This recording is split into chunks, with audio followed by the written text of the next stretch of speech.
Good evening and welcome to Primetime News, coming to you live and direct from the Newsfirst studios here in Colombo. I'm Bernadine Singh. Good evening, Chaturanga. Good evening to you, Bernadine. I'm Chaturanga Hapuachi. Before we go into the stories in detail, let's take a look at the headlines. Minister Dr. Rajapakse announces cabinet reshuffle will happen on Sunday. Former Minister Basil Rajapakse to stage protest demanding for general election. Former Defence Secretary Gotabaya Rajapakse requests appeals court to withdraw avant-garde case against him.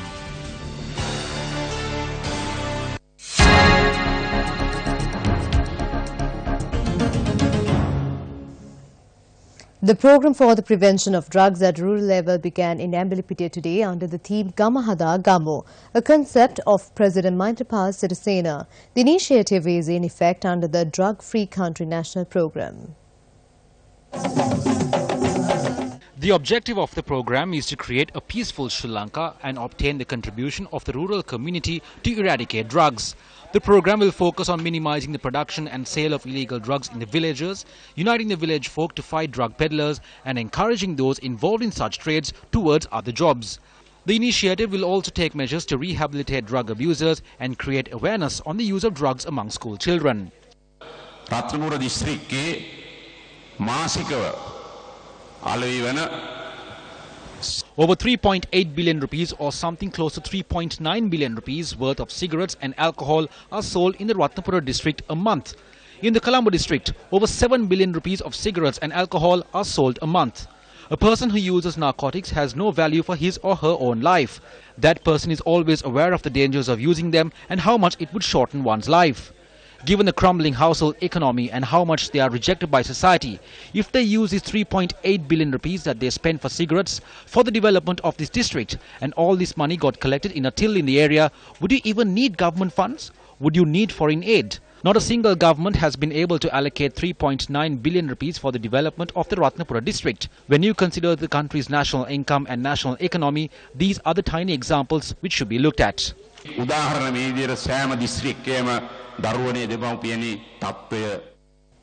Notorious underworld leader and drug dealer Dadallage Manju was killed in a shootout with police special task force personnel this afternoon. A senior rank of the STF said 2 known associates of Dadallage Manju were arrested. Police STF were tipped off that unidentified gunmen were roaming in the church car park. At around 1:30 in the afternoon, the gunmen have opened fire at the STF personnel when they attempted to inspect a van. Police STF said Dadallage Manju was killed in retaliatory fire. His body was taken to the Ragama hospital morgue. වැරදි කරන කිසි කෙනෙක් මම රකින්න ලෑස්ති නැහැ. වෙන කණ්ඩායමක් ආවොත් මේ නිදහස නැති වෙනවා. අද ඩොලරය 159යි. මේගොල්ලෝ සුදු කරපටි බංකොලකාරී. මේ මම ඇමරිකානු පුරවැසියෙක්. Welcome to the Newsfirst newsroom. I'm Ramesh Irugal Bandara. Prime Minister Vikram Singh made a very special statement to the media today. Let's listen to what the Prime Minister had to say.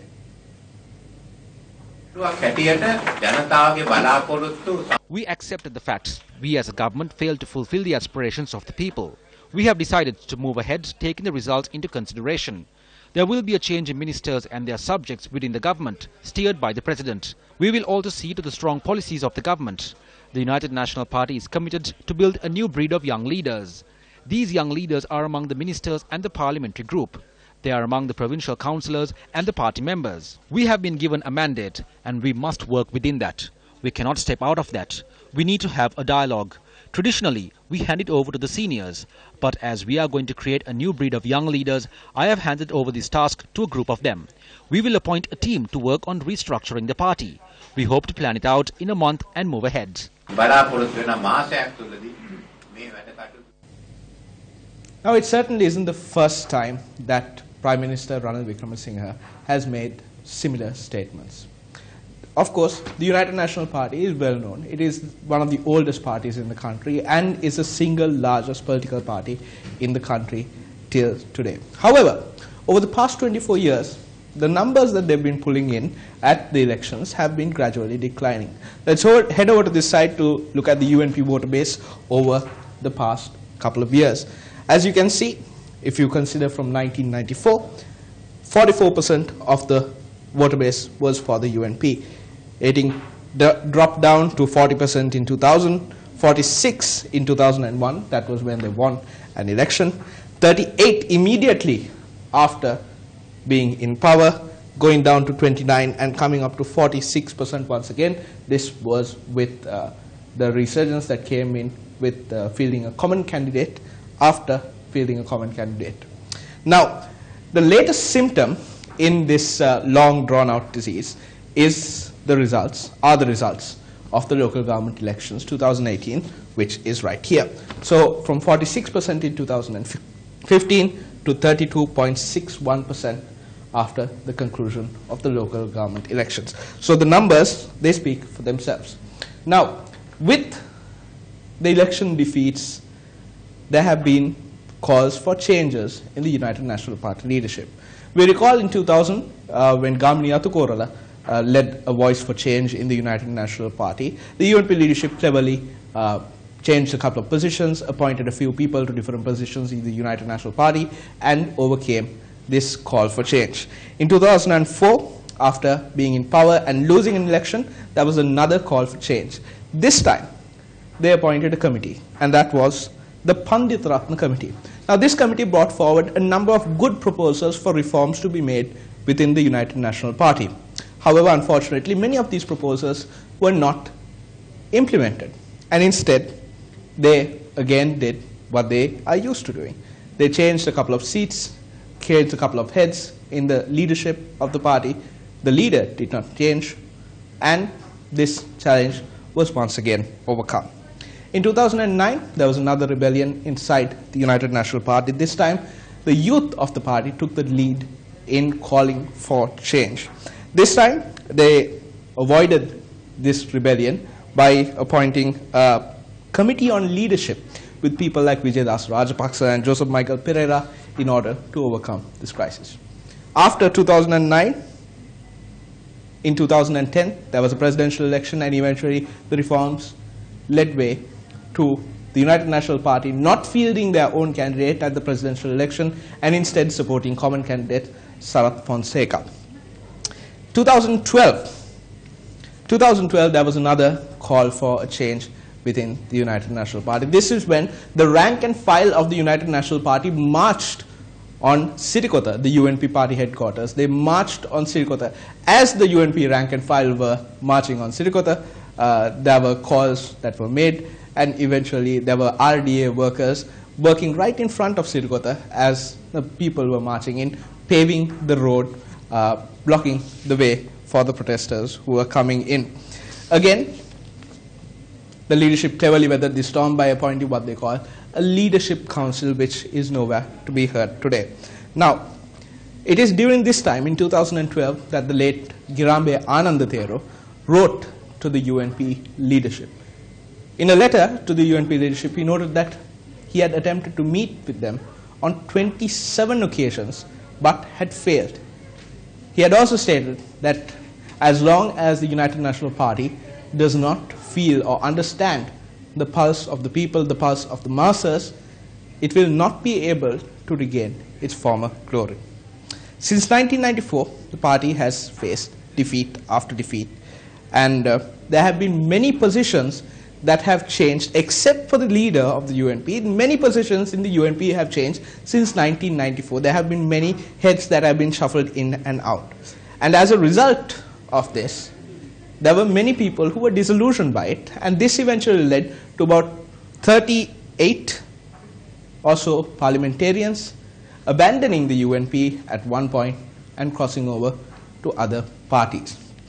Even now, in a backdrop where the Prime Minister is speaking of a leadership generation, the UNP is still struggling to gain the support of the masses in rural Sri Lanka. Well, this is what UNP stalwart Srinath Pereira had to say about the UNP at present. We hope the present government would stand up against fraud. It was brushed aside for 3 years. I state the following with responsibility. The leadership of the United National Party and the leadership of the Flower Bud are working with an understanding of protecting each other. I said this in public. As long as they are in power using these mechanisms, those in the Flower Bud and the UNP will go unpunished. I do not think the present leadership of the United National Party will ever change, no matter how much you hurt them. They resort to various means until the people forget this in a matter of weeks. Thereafter, they will continue with their same journey. This is what the UNP leadership does. I pray at least this time around they would learn a lesson from this situation and change their path to one that would be better for the country. රටට හිතකර දිශාවකට එක්සත් ජාතික පක්ෂය ගෙන යන්නේ කියලා මම ප්‍රාර්ථනා කරනවා. Now, you heard the views of UNP stalwart Srinath Pereira.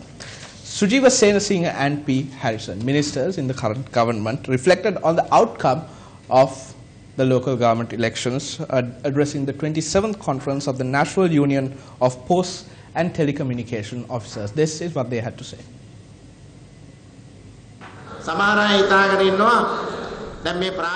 Some believe the result of the local government election will ruin the government.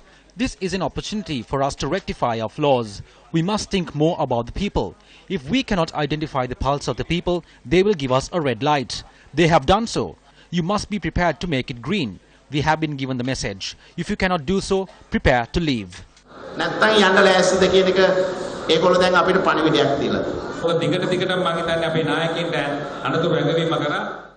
Our leaders were warned continuously. We were in the same boat and we shot at our own legs. When both sides did the same, the boat eventually gets damaged. I think the leaders have become aware of the situation. We have a lesson to learn. We have 2 years to look into these flaws and correct them and to uplift the lives of the people and deliver development aspired by them. I was in the media most of the time during the presidential election. After that win, we were pushed back. Another group came forward. We did not get an opportunity to perform. As always, I have to say, I have a state ministerial portfolio and it has no power. Now, there are a lot of questions as to whether a cabinet reshuffle will take place, because there have been various media reports and rumors going around since about a week ago. So, will a cabinet reshuffle take place? This was the question that was posed to Dr. Rajitha Senaratha, co-cabinet spokesperson in Horana today. This is what he had to say.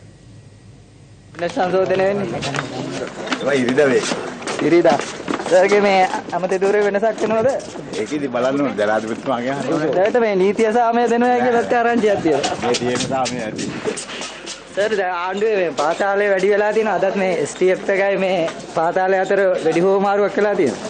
පාතාලේ හැමදාම තියෙනවා. ඉතින් අද මේක නීති ක්‍රියාමාර්ග ගන්නවා. ආණ්ඩුවේ ඉදිරි සැලැස්ම මොකද දන්නේ? ඒවා පස්සේ. So, Minister Rajitha Senaratne expects a cabinet reshuffle to take place on Sunday. What about State Minister Lakshman Yapa Abhiwardena? This is what he had to say after an event at the Ruhuna University. The President will decide whether a cabinet reshuffle will take place or not.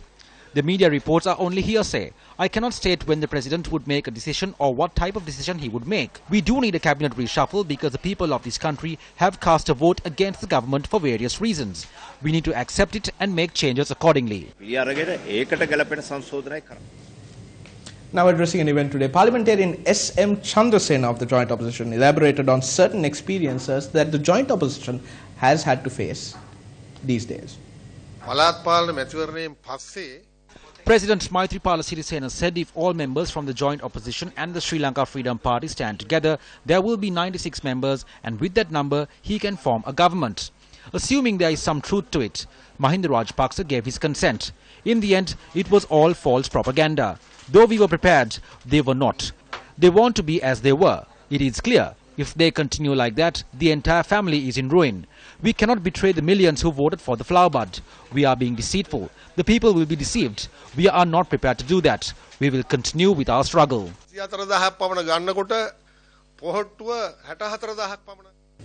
You heard the views of the Joint Opposition. What do the members of the former administration feel about the current political situation in the country? Former President Mahinda Rajapakse and former Minister Basil Rajapakse shared these views at two separate events held today. It looks like a collective of water. They don't have the strength they used to have. The country is unstable. It is not clear if there is a government in the country. As soon as we made a statement yesterday, the Prime Minister made a statement. A secretary stood up and asked, what was the written agreement? When an agreement is over, you cannot orally say it still continues. Nobody is putting forward that document. The government failed to function for 3 years. Can they do it in the remaining 2 years?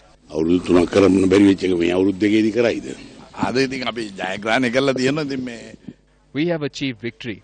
The people have given a decision at the local government election. The government has been rejected. I think the government would take a decision on that.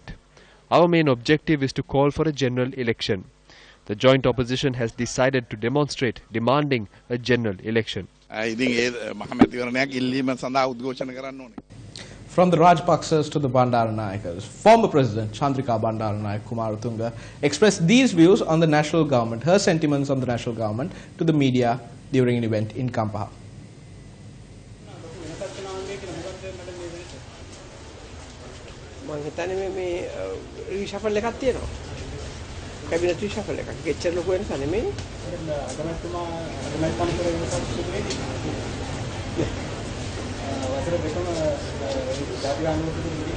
Natu? Tahu kan?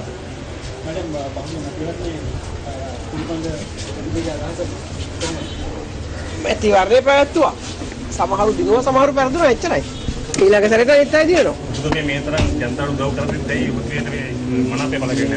Mata mama ka ilmu ni? Memang ke. Mana? Music le pakse pe. Mama ilmu ni? Man සම්බන්ධව නේ මිනිස්සු ඡන්දෙ දුන්නේ. පක්ෂය සහ පක්ෂයේ ආණ්ඩුවේ යම් යම් ප්‍රතිපත්ති වලට ඒගොල්ලන්ගේ විරුද්ධතාවයක් ඇති. ඒක අහන්න ජනාධිපතිතුමාගෙනුයි අගමැතිතුමාගෙනුයි. That's it from the newsroom for tonight. Chaturanga, it's back to you. Thank you, Ramit, for that update. Before we head into more news, we are going to go into a short commercial break. Stay with News First. Welcome back to the news. This week, News First reported that once again, the proposal to establish a separate hybrid company to launch the national payment platform has received cabinet approval. Today, the Island newspaper reported that Deputy Minister of National Policies and Economic Affairs, Dr. Harsha De Silva, has initiated talks with the Governor of the Central Bank to iron out differences over the proposed NPP. News First spoke to Deputy Minister Dr. Harsha De Silva to inquire how these talks are progressing. The Deputy Minister said the Central Bank and the Information Communication Technology Agency have held discussions on 4 particular points regarding the proposed NPP and that both parties are in agreement on initiating one out of the 4. He explained how the national payment platform will be formed. The NPP is identified as a one-button system comprised of 2 parts: financial messaging. Financial messaging deals with the private financial details of the customers. These transactions also go through the respective bank of the customer who is using the payment platform. Business messaging, on the other hand, deals with a more customer-faced approach. It is identified as a non-bank entity and deals with the customer and the vendor. The Deputy Minister concluded that the representatives from both the ICTA and the Central Bank will meet him next week for further discussions. When News First spoke to the Governor of the Central Bank, Dr. Indrajit Kumaraswamy, he confirmed that there will be just the one national payment platform, Lanka Clear, and reiterated the existing system will continue for all financial transactions. In the interest of progress, which he had no intention of stopping, the Central Bank was looking into the modalities of accommodating the platforms that had business messaging or customer-facing applications. A good news, bad news story has been released by the Central Bank of Sri Lanka in the shape of the external sector data. It indicates the notable increase Sri Lanka saw in export earnings in 2017. However, this was offset by raising imports in December, which resulted in the highest trade deficit in 5 years. Sri Lanka's export earnings in December 2017 surpassed $1 billion mark for the 5th month in 2017. But the country imported goods worth over $2 billion in December, recording the highest monthly import figure in the history of the country. The import bill was pushed up by fuel, iron and steel, plus staples such as rice, vehicles and gold. The last time Sri Lanka recorded a trade deficit of over $1 billion was in 2012 November. December trade performance provided a proxy for the full year performance as Sri Lanka recorded $10 billion hole in its trade in goods account. This was despite the $11.4 billion export earnings, the highest ever recorded in a single year, up 10.2% from 2016. Import expenditure closely followed with a 9.4% growth year-on-year to record $21 billion. Among the notable performances in the export basket were the textile and garment exports, which surpassed the $5 billion milestone in earnings, recording an increase of 3% year-on-year. During December, such exports rose by a healthy 19.4% year-on-year to $470 million. The central bank said the restoration of the GSP Plus facility to the European Union in May 2017 helped the local exporters to achieve such a feat. Former Defence Secretary Gotabaya Rajapakse and 7 others filed a petition at the Court of Appeal today requesting that they be discharged and released from the avant-garde case. The petition requests the Court of Appeal to issue an order suspending the order issued by the Colombo High Court rejecting the revision application filed by the defendants. Gotabaya Rajapakse went before the High Court as the initial objection filed by his lawyers was rejected by Colombo Chief Magistrate. The case has been filed against Gotabaya Rajapakse and 7 others on charges of causing the government a loss of 11.4 billion rupees after approval was given for avant-garde to run a floating armory. You're watching Primetime News. We'll be back right after a short commercial break. රාජ්‍යාතිකරු ජනාධිපතිතුමාගේ අවධානය යොමු කරන් තමයි සිල් සමාජ ජාලයේ බොහෝම කැපවීමක් කරා. ගොඩක්ම සතුටුයි. වතුර බොන්න බැරුව තිබ්බේ. දැන් බය නැතුව පොඩි ළමයින්ට වතුර ටික දෙන්න පුළුවන්. ගොඩක්ම සතුටුයි. අදහන්න බැරි මැජික් වගේ ඒවා. වතුර දුන්න හරි සන්තෝෂයි. Measures to provide a water project for Hambegamur in Tanamalvilla in the Monragala district began on the 1st of August 2016 under the Gammadda 100 Days initiative. The project was being implemented with the assistance of the Sri Lanka Navy. The project would supply clean drinking water to 800 families in Diyawara, Bimpokunugama, Seenugalampara, Rattanabalagama and Watamada and Degal Ara villages in Hambegamur.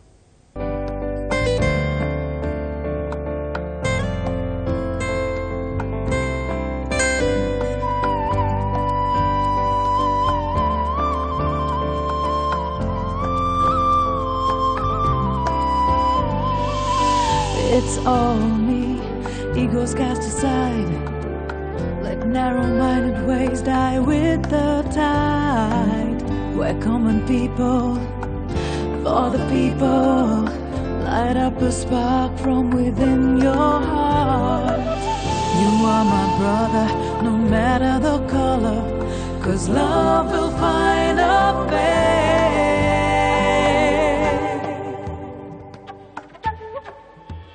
Wasted tears roll down their faces, shone from the eyes in your heart. Just one thought will make a difference, to light up the sky for them all. Wasted tears roll down their faces, shone from the eyes in your heart. Just one thought will make a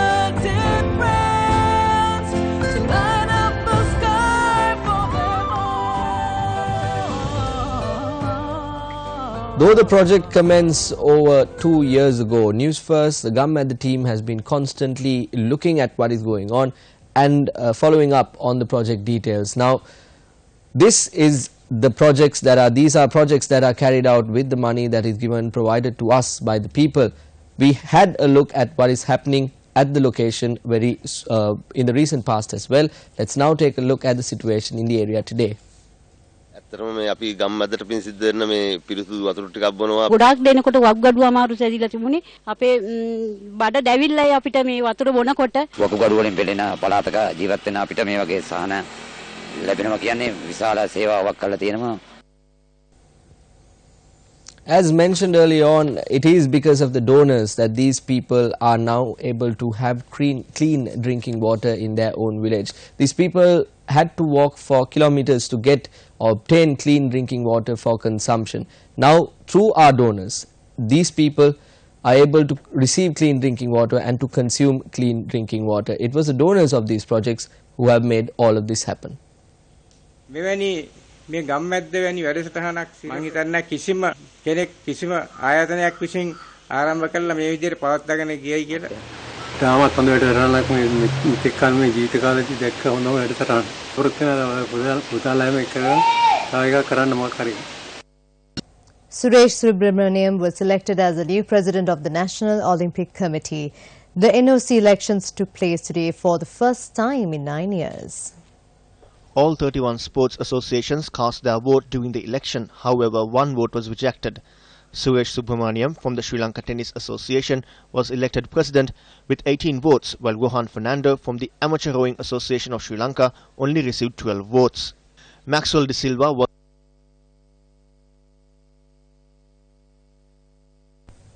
With that, we wrap up Primetime News. I'm Bernadine Chai Singha. I'm Chaturanga Parachi. Thank you very much for watching. Take care. Good night.